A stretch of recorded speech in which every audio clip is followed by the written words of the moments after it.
பச்சை பயிறு நம்ம தொடர்ந்து உட்கொள்கிறோம் அப்படின்னா வந்து நம்மளோட ஆரோக்கியத்தை மேம்படுத்துறது மட்டும் இல்லாமல் நமக்கு வந்து இந்த சர்க்கரை நோயெல்லாம் வந்து பார்த்தீங்கன்னா வந்து வராமல் வந்து இது தடுக்குது அப்படின்னு வந்து சொல்லலாம். அதே நேரத்தில் உடலில் உள்ள திசுக்கள் இருக்குல்ல, அதை வந்து பார்த்தீங்கன்னா நல்ல முறையில் வச்சுக்கிறதுக்கு வந்து இந்த பச்சை பயிறு ரொம்ப உதவியாக இருக்குது. சில மணி நேரம் வந்து நம்ம பச்சை பயிரை நல்லா ஊற வச்சு அதுக்கப்புறம் உப்பு காரம்லாம் சேர்த்து வந்து பார்த்தீங்கன்னா சாப்பிடலாம். காலை உணவில் வந்து இந்த ஊற வச்ச பச்சை பயிரை எடுத்துக்கிறது வந்து பார்த்தீங்கன்னா நம்மளோட இதயத்தை வந்து பாதுகாக்குது அப்படின்னு வந்து சொல்லலாம்.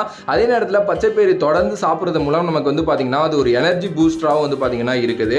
அட் த சேம் டைம் வயிறில் ஏற்படுற சில தேவையில்லாத விஷயங்களை வந்து பார்த்தீங்கன்னா அந்த பச்சை பயிறு தடுத்து நிப்பாட்டுது அப்படின்னு வந்து சொல்லலாம். அதே நேரத்தில் நீங்கள் வந்து ஜிம் போகிறீங்க, உங்களுக்கு ஒரு டயட் ஃபுட் வேணும் அப்படின்னா பச்சை பயிறு மாதிரி ஒரு டயட் ஃபுட் வந்து எங்கேயுமே கிடைக்காது. கலோரிஸ்லாம் அதில் பெருசாக இல்லை. நீங்கள் வந்து பார்த்தீங்கன்னா ஸ்நாக்ஸாகவும் எடுத்துக்கலாம், ஃபுட்டாகவும் வந்து பார்த்தீங்கன்னா எடுத்துக்கலாம். அவ்வளோ நல்ல விஷயங்கள் இருக்குது.